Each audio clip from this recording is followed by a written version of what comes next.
नमस्कार।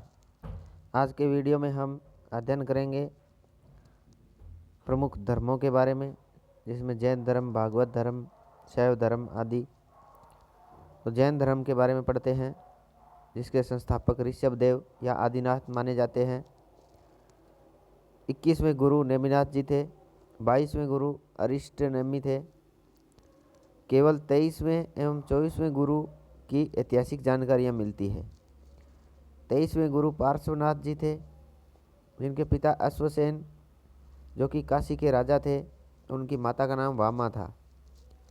पार्श्वनाथ जी को सम्मेद नामक पर्वत पर ज्ञान की प्राप्ति हुई।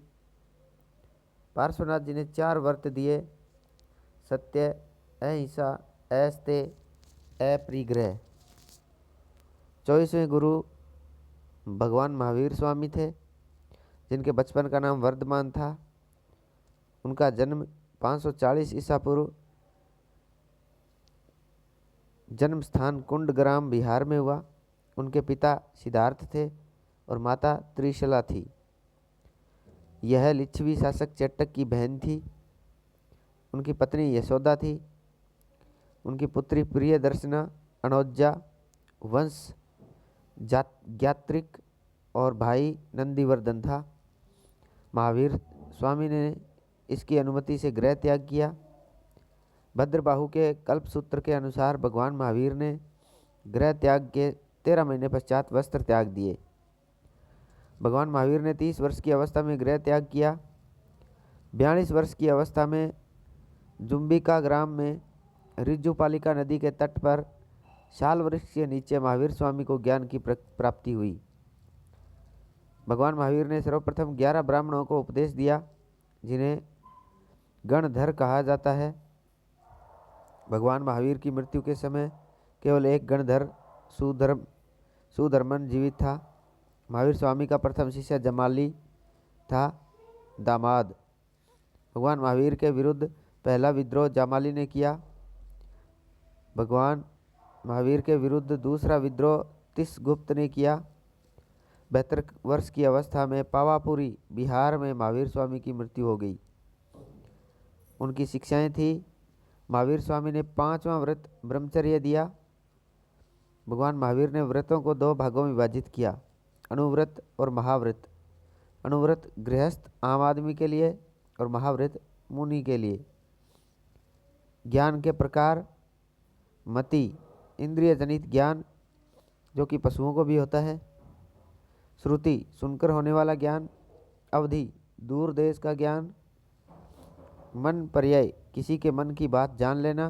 और केवल्य, अंतिम एवं संपूर्ण ज्ञान। यह केवल तीर्थंकरों को होता है। जीव, चेतन तत्व या आत्मा। पुद्गल, जड़ तत्व को पुद्गल कहा गया है, जो कि जैन दर्शन में है। बंधन, जब कर्म पुद्गल जीव से चिपक जाते हैं तो जीव बंधन में पड़ जाता है। आश्रव, कर्म पुद्गलों का जीव की तरफ होने वाला प्रवाह। संवर, जीव की तरफ होने वाले कर्म पुद्गलों के प्रवाह का रुक जाना।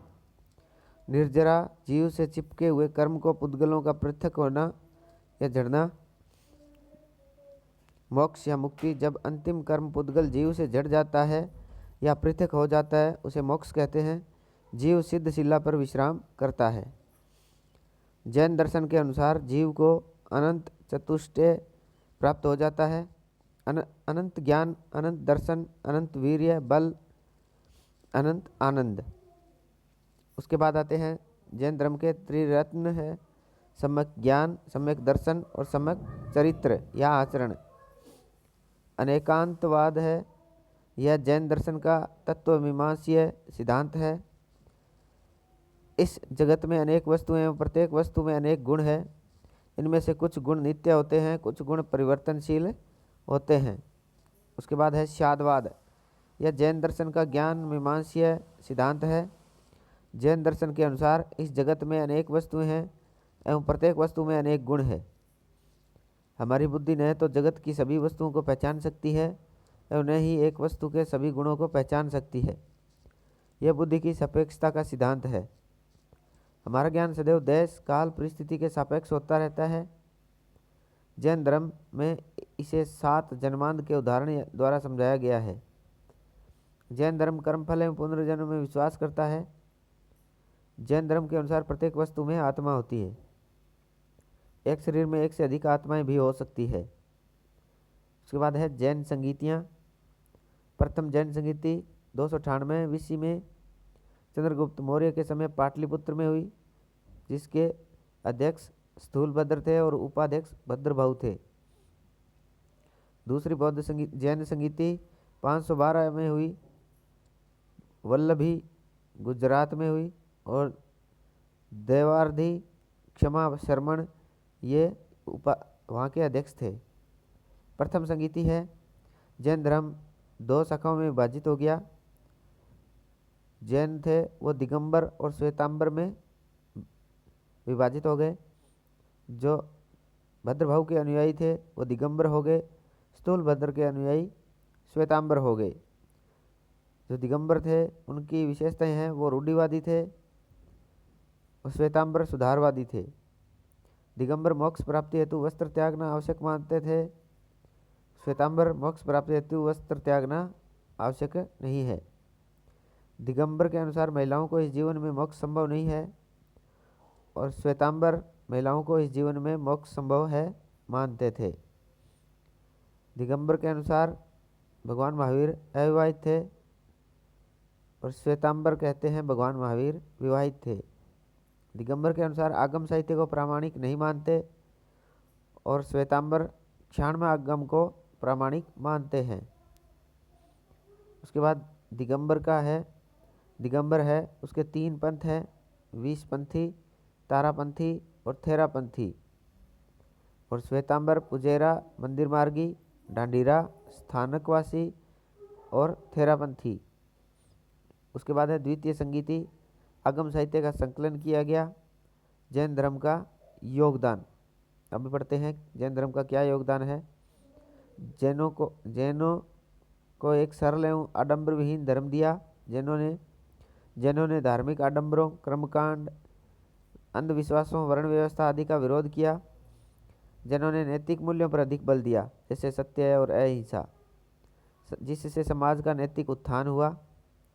जैनों ने छादवाद जैसा व्यवहारिक दर्शन दिया। स्थापत्य कला में जैनों का योगदान है। गंग शासक चामुंडराय ने श्रवण बेलगोला, जो कि कर्नाटक में है, बाहुबली की मूर्ति का निर्माण करवाया। रणकपुर एवं देलवाड़ा में सुंदर मंदिरों का निर्माण करवाया। मथुरा एवं अमरावती शैलियों में जैन धर्म से संबंधित मूर्तियों का निर्माण करवाया। इसके बाद बाग व एलोरा की गुफाओं से जैन धर्म से संबंधित चित्र मिलते हैं। जैनों ने शिक्षा के केंद्रों को विकसित किया, जिन्हें उपासना कहा जाता है। जैनों ने आर्थिक सुधार किया, जिससे अर्थव्यवस्था विकसित हुई। उसके बाद है जैन व बौद्ध धर्म में समानताएं। क्या क्या समानताएं हैं? दोनों अनीश्वरवादी दर्शन है, दोनों नास्तिक दर्शन है, दोनों को वेदों को स्वीकार नहीं करते,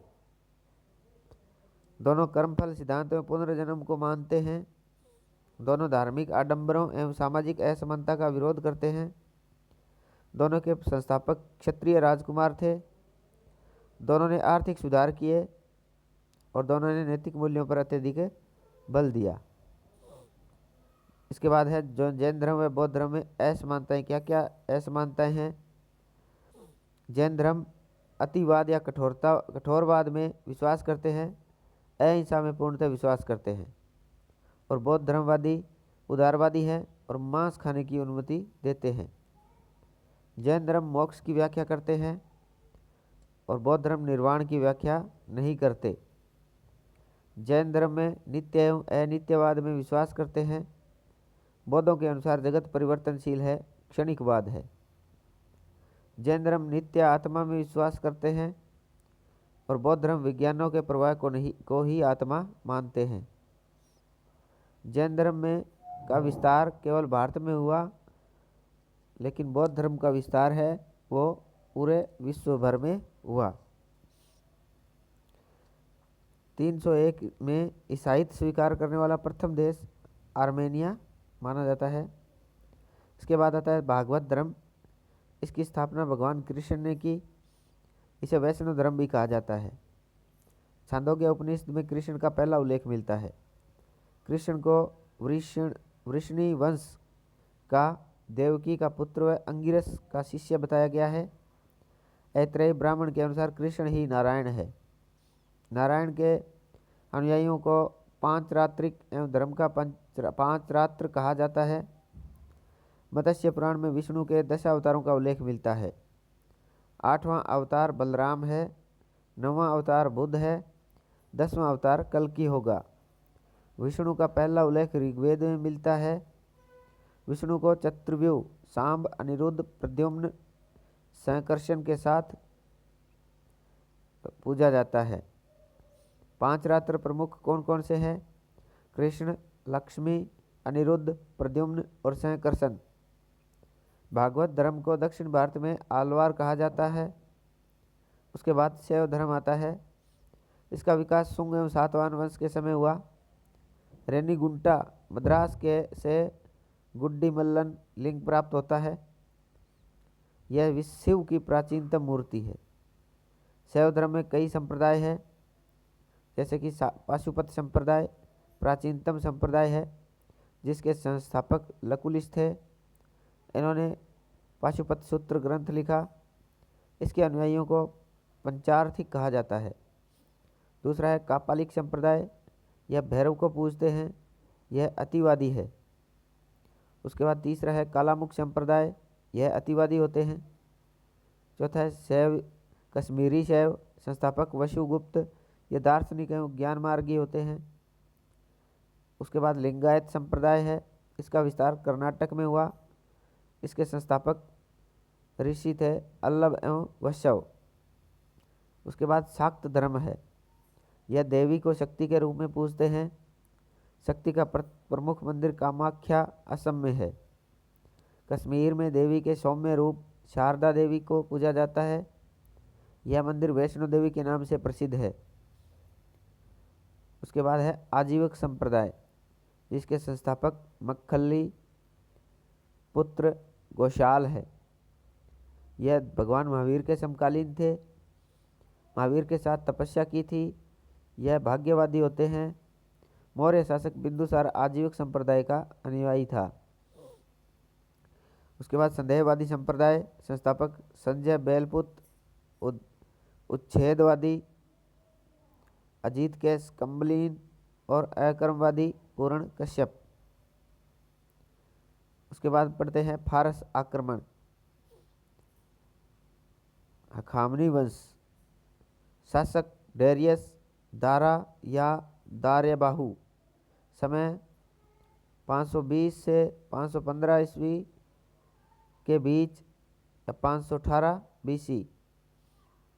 डेरियस ने सिंध के आसपास के इलाकों को विभाजित कर लिया था एवं उसे अपना 20वां प्रांत बनाया। हेरोडोट्स पुस्तक हिस्टोरिका के अनुसार यहाँ से उसे 360 टैलेंट यानी कि ईरान में जो 32 किलो की सोने की ईंटें हैं, सोना राजस्व के रूप में प्राप्त होता था।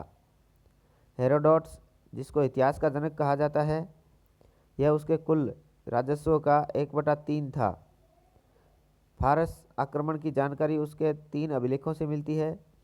नक्श ए रुस्तम, बेहिस्तून या परसिपोल्स पेरिपल्स से। डेरियस के पुत्र जरखजीज ने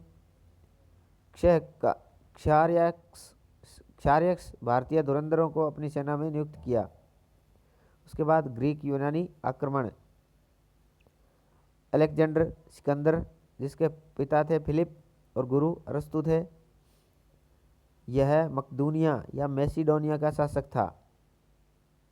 मदर टेरेसा भी मैसिडोनिया की थी। सुकरात का शिष्य प्लेटो और प्लेटो का शिष्य अरस्तु था।